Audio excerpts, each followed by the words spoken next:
My mom passed away, leaving me with my stepfather and his daughter. I had high fever one day and asked my stepdad to take me to the hospital, but he said, "I hope you die like your mom so we don't have to deal with you," and drove off to a restaurant.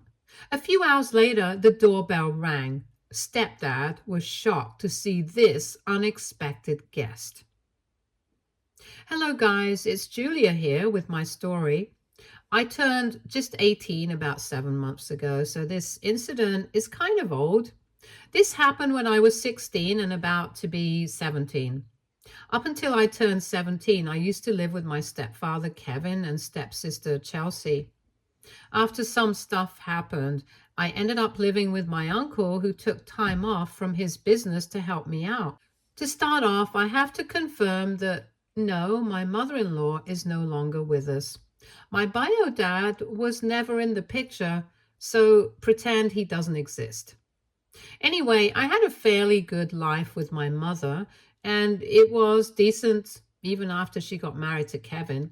I had always noticed that Kevin was a little cold to me, but never treated me badly, probably so that he didn't upset my mother.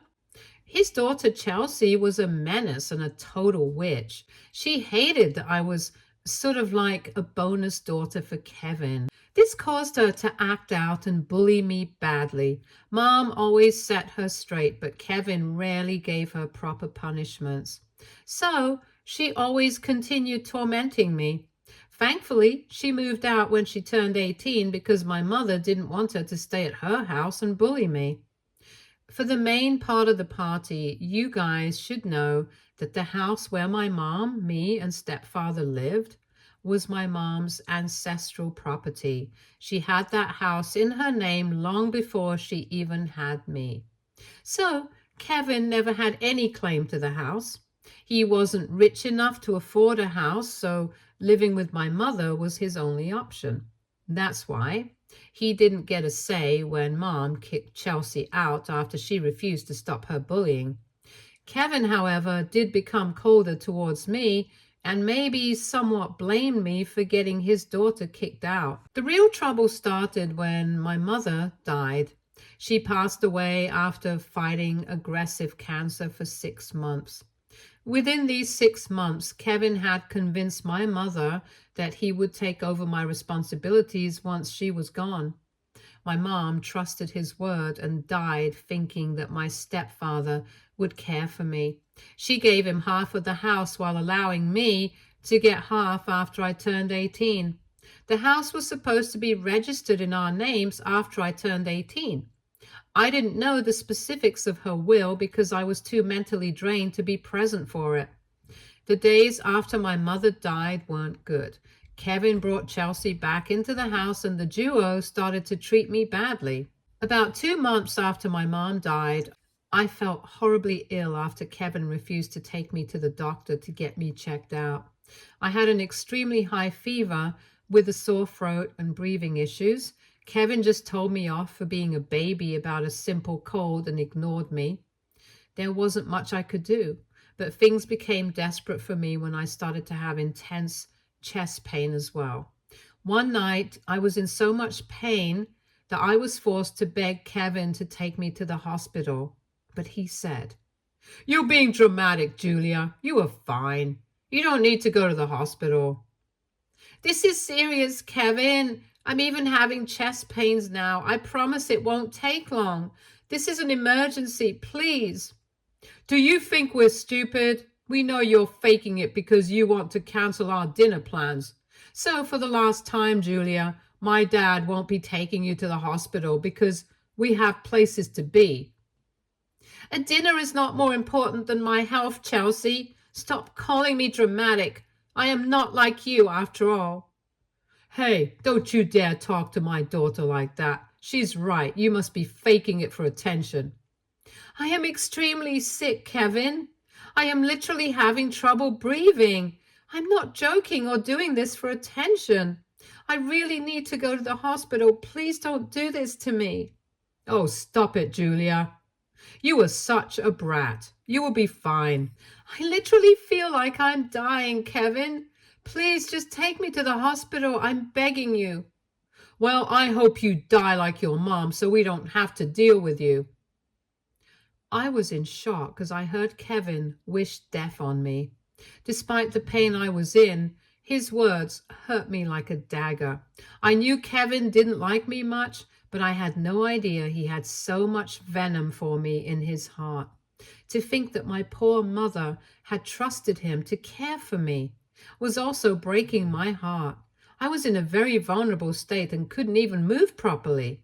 In this situation, instead of trying to comfort me, Kevin was hoping that I would die. He was telling me that I should die like my mother so that he and his daughter can live in peace. I was dumbstruck. I didn't even know what to say. All I did was cry. His stupid daughter didn't protest her father's words. Instead, she giggled at it and said, "Yeah, that would be so much better, Dad. We wouldn't even have to do anything to get rid of you, Julia. It would be perfect." Are you even human? What kind of people wish death on someone? Don't you have even an ounce of empathy? Don't run your mouth at me like that, Julia. You are nothing but a useless burden on us. Why would we show you any empathy? You are no one to us. Yes, maybe I'm no one to you, but my mother left me in your care for God's sake. Even a stranger would be more caring than you two. It's your fault to expect us to care for you. We have always made it clear that you are no one to us. But Kevin, you promised my mother that you would take care of me. You gave her your word, Kevin. Kevin started to laugh at my words, and so did his daughter. He didn't show an ounce of remorse for leaving me like this. He didn't show any guilt when I reminded him of his promise to my dead mother. It didn't move him at all. Instead, he was laughing at me. He said, "We say a lot of things we don't mean, Julia. Your mother was a good wife, but she had this horrible habit of nagging me to be a parent to you. I said what I had to say to keep her quiet, or else she would have made a big fuss." Yeah, your mother was stupid to believe that my father would raise a child who's not his. That's not her, and not on him. How dare you call my dead mother stupid, Chelsie? You are a horrible woman. You two are just downright disgusting. See, I told you that you are perfectly fine. You have no problem hurling abuses at us, so maybe you're not that much in pain. Anyway, I think we made it clear that we won't help you, so stop whining already. You could always count on Kevin to turn the tables in an unfair way. He was straight up mocking me as his daughter kept laughing. Now, I'm not very proud of this part, guys. I did end up apologizing to Kevin for calling him names. Maybe some of you will be angry with me, but I had no other way. My health kept getting worse and I was too scared to be left alone. I knew it was impossible for me to drive to the hospital since they were taking the only car available. I was stuck in a horrible situation and was desperate for help, so I ended up saying, "I'm sorry for hurling abuses, Kevin. I'm seriously in a lot of pain. I just can't think straight. Just take me to the hospital and then leave. I won't ask for anything else." I already told you that it won't be happening. You were such a whiny little brat, Julia. Dad, leave her be. We have wasted enough time on her already. Let's just leave. She can solve her own problems herself or die trying. We have places to be. Sorry for the delay, Chelsie. We'll get going right now. I begged and pleaded with him to take me to the hospital, but Kevin didn't pay any heed to me. He took his precious daughter and left the house. Yup, my stepfather actually left me alone during a medical emergency. He was convinced that I was faking it and made it clear that he thought I was just a burden. I really don't know even now if he meant what he had said about me dying. I'm just going to take those words at face value and say that he meant it. You don't just say things like that to a minor without actually wishing for it to happen. Considering how my stepsister had turned out, I was a fool to assume that my stepdad was going to be any better. I guess that's really on me. I was all alone in the house and tried to soldier through the pain for like 5 minutes after Kevin and Chelsie left. Yeah, it only lasted 5 minutes before I started to get really desperate. You must know that the chest pain I was having was nothing I had ever felt before. It was horrible, and I thought I would die or something. With the fever, chills, and cough combined, I felt like I would pass out and never wake up again. Kevin's words kept playing in my mind, and I thought his wish would come true. I tried to text and call Kevin and begged him to come back. He ignored me and didn't even bother to send help. He just told me to shut up and stop being dramatic. He called me an attention seeker, among a lot of things that I won't repeat here. With that, all hope was gone to get help from him. I don't know what someone else would have done in my situation. Maybe my condition would have gotten worse, and maybe I would have died from neglect, but I didn't because I still had one person who cared about me. It was my uncle, Felix. He was actually my paternal uncle who lived 2 towns over. He was one of those people whom I could blindly rely on. The only reason why I didn't go to live with him was because I didn't want to leave school in my final year, so I stayed back with my stepfather. After all, the house was my mom's and not his. Uncle Felix kept in touch and made sure I was doing fine. He is literally God sent for me. Though he lived in another city, he immediately sprung into action when I called him crying. He said, "Hey, what's wrong, Julia? Why are you crying? You sound horrible." "Uncle Felix, I'm really sick." "What's going on, Julia? How are you feeling?" "My chest hurts, Uncle Felix. I can't breathe right, and I'm having a high fever. The cold I got is getting worse." "Oh my God, I think you have symptoms of pneumonia. You need to go to the hospital right now, Julia." "I know I need to go to the hospital, Uncle Felix, but I don't know how. I can't drive in this condition, and I don't even have a car." "Where is your stepfather? He needs to drive you to the hospital. Maybe your stepsister can help too." Now, you must know that Uncle Felix doesn't really know that my stepfather was such a horrible man. I mean, even I didn't know he was capable of this. I had always considered him a decent man, even if he was a little withdrawn. I hadn't expected this from Kevin at all. I had never given Uncle Felix any indication that Kevin was unreliable. I also kept my comments about Chelsie to a minimum, since I didn't want him worrying too much. So, Uncle Felix didn't know how horrible Kevin and Chelsie were. He had expected them to help me out like any decent person would. That's why he had innocently suggested that they take me to the hospital. I cried and told him, "They left me alone, Uncle Felix. They even told me that they hope I die." I begged Kevin to take me to the hospital. He refused and went out with Chelsie to dinner. "What on earth are you talking about, Julia? This is nonsense. He needs to come home and take you to the hospital." "I tried texting and calling him, Uncle Felix. He said he isn't coming back. I don't know what to do." "Call a cab or one of your friends, Julia. Go to the hospital right now. I will drive down right now and be with you within 2 hours. Uncle Felix reassured me that he would be there at the hospital as soon as he could. I was in a very bad state, and he was my only hope. I needed an adult with me because in my city, you cannot get important tests done without an adult's consent.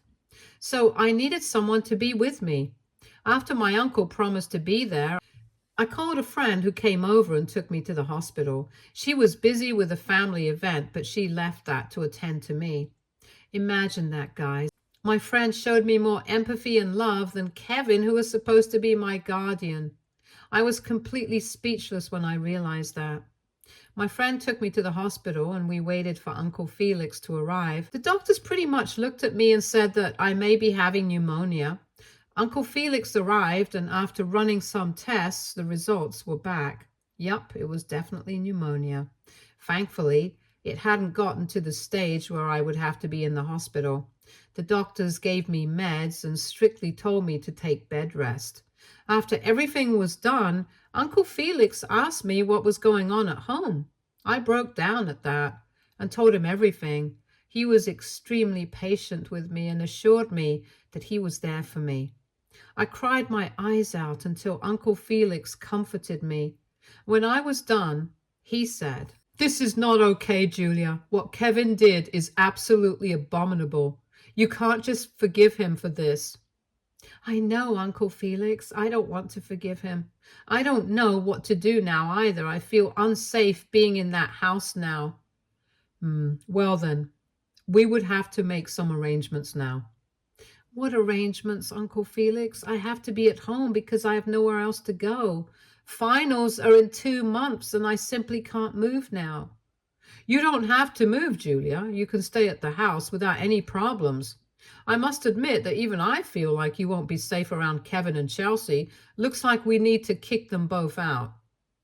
Uncle Felix's solution sounded rather simple, but there was that problem that I couldn't just kick Kevin and Chelsie out of the house. I don't know why Uncle Felix thought that that was an option.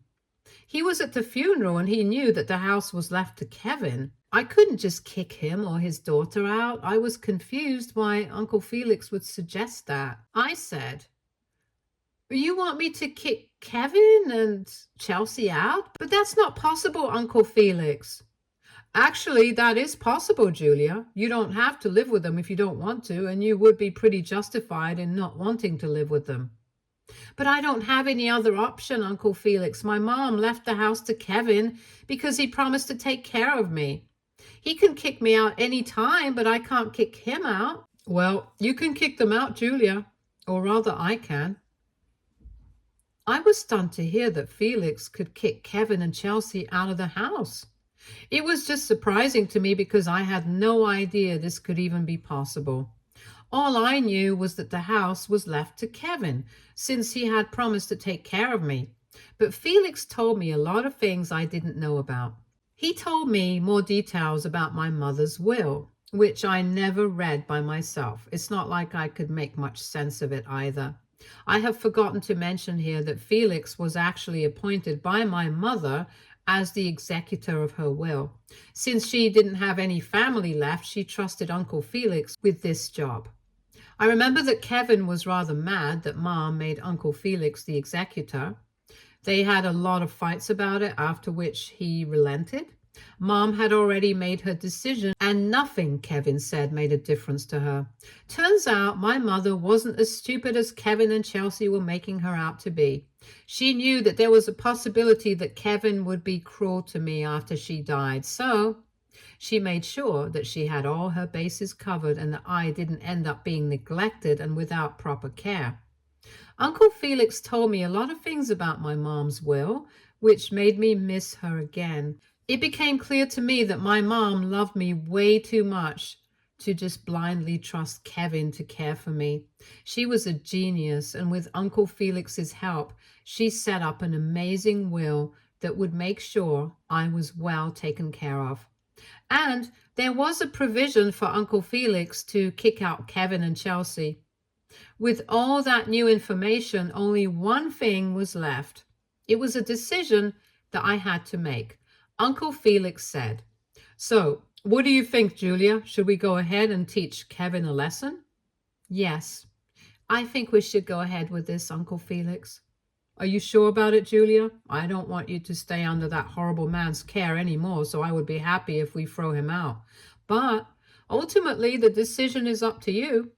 "I have thought about it, Uncle Felix. Kevin and Chelsie showed me no compassion and empathy. I don't have to either. Let's get this done, Uncle Felix. I want to get them out."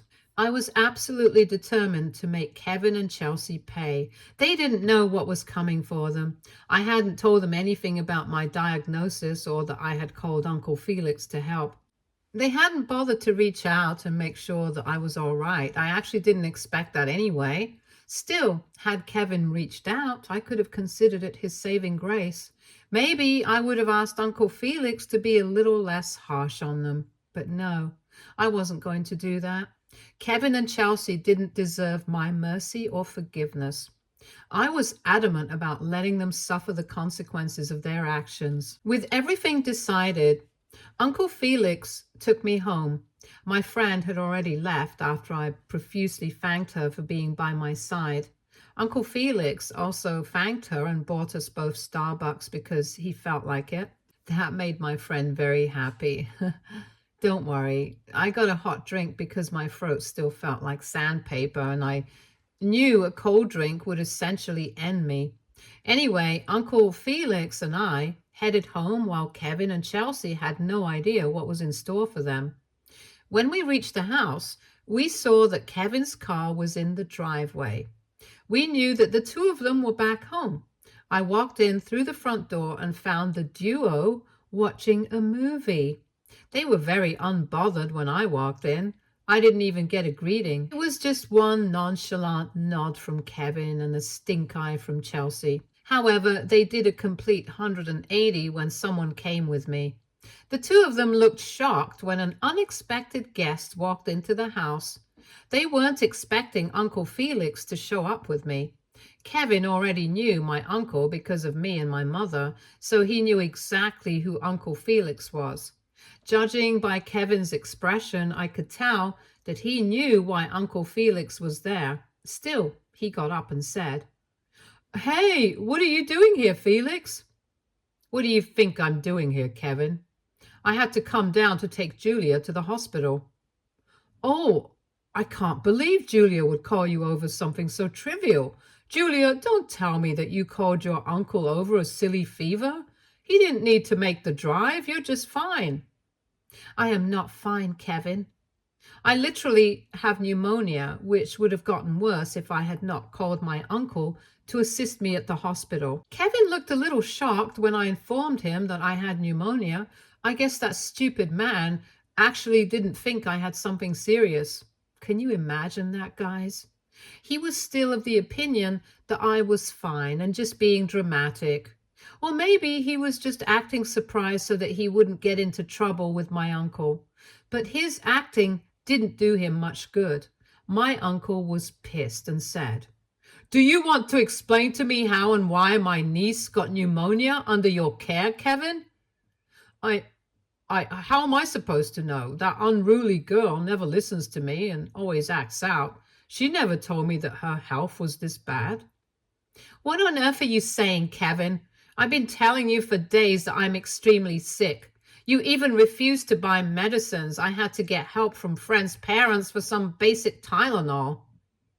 "Well, I didn't know you were so sick. You usually don't talk to me as much.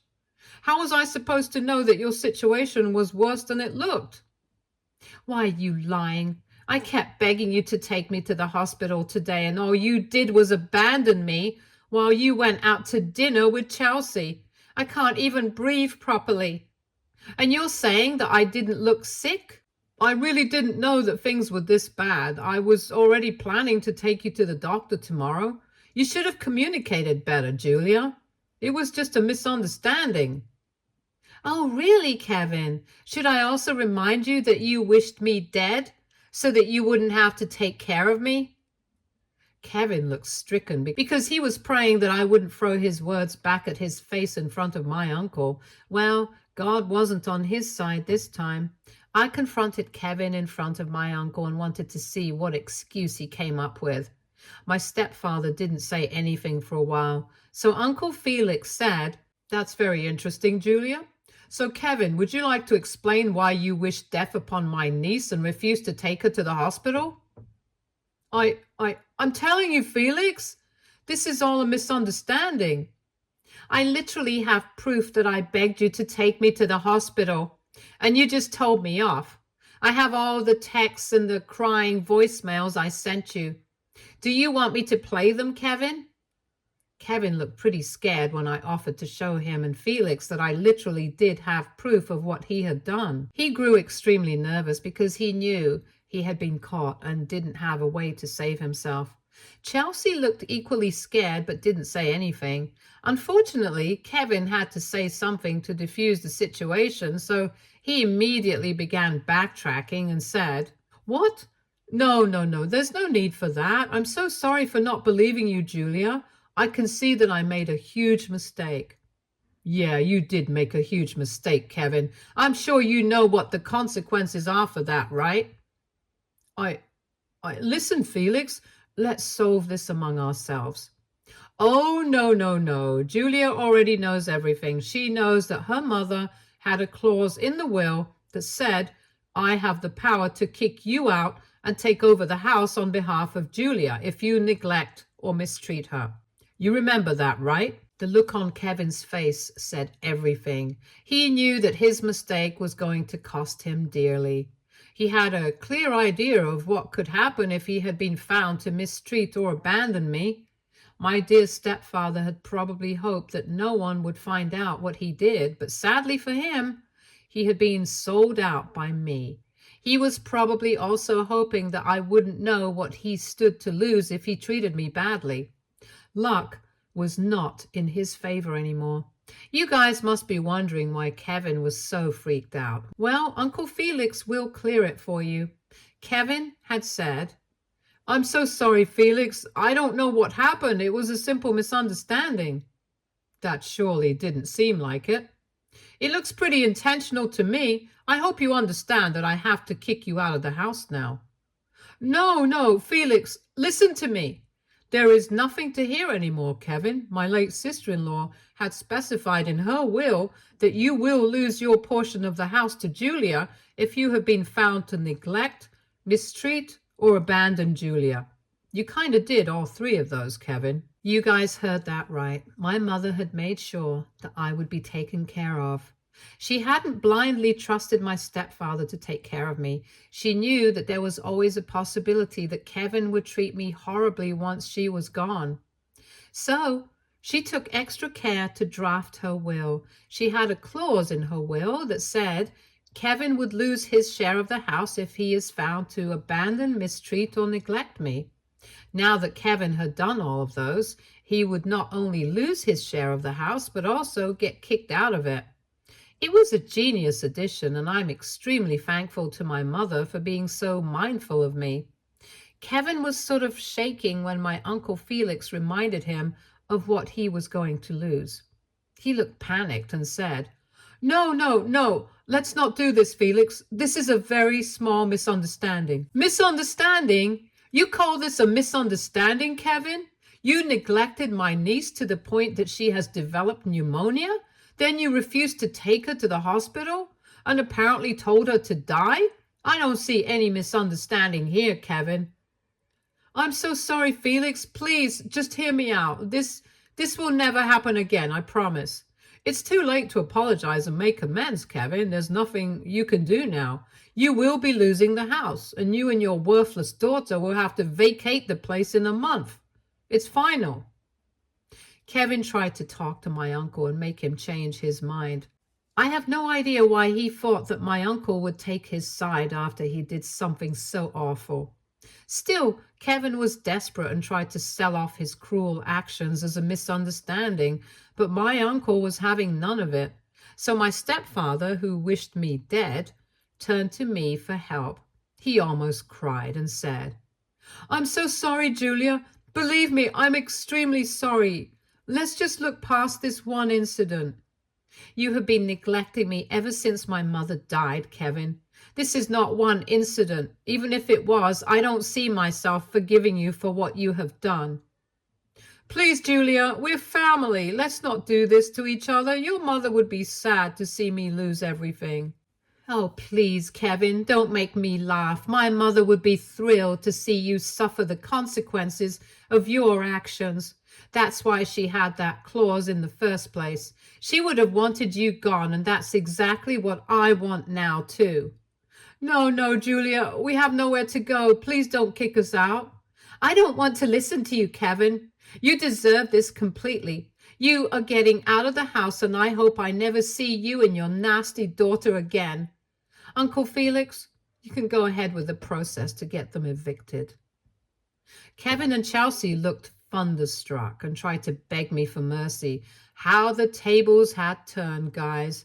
Only a few hours ago, I was the one begging them to be compassionate, but now they were begging me for mercy. But I wasn't going to do what they wanted. I was done with them and wanted them gone. They needed to pay for their actions. People who wish death upon me can never be my family. They considered me an unwanted presence in their lives and treated me as such. Now they were getting kicked out, and the house that was supposed to be partly theirs was going to be completely mine. So, as you can tell, Kevin and Chelsie no longer live in my house anymore. Yes, I can say it is my house now because I turned 18 recently and was able to get the house registered in my name. It was a little daunting for me, but thankfully, Uncle Felix helped me out a lot. I graduated from school as well, and I'm thinking of going to a community college nearby. My life has worked out pretty well now that I have gotten rid of Kevin and Chelsie. I must say that the crazy duo tried to manipulate me and bully me into forgiving them. Yeah, that didn't work at all, guys. You can be sure that I had them kicked out no matter what they said. In the end, they were straight up crying to get my sympathy. Did that melt me or even make me a little sad for them? Well, no. I wasn't that girl anymore. I wasn't going to forgive them. So they got kicked out while I got to enjoy my mom's house without having to share it with two evil people like Kevin and Chelsie.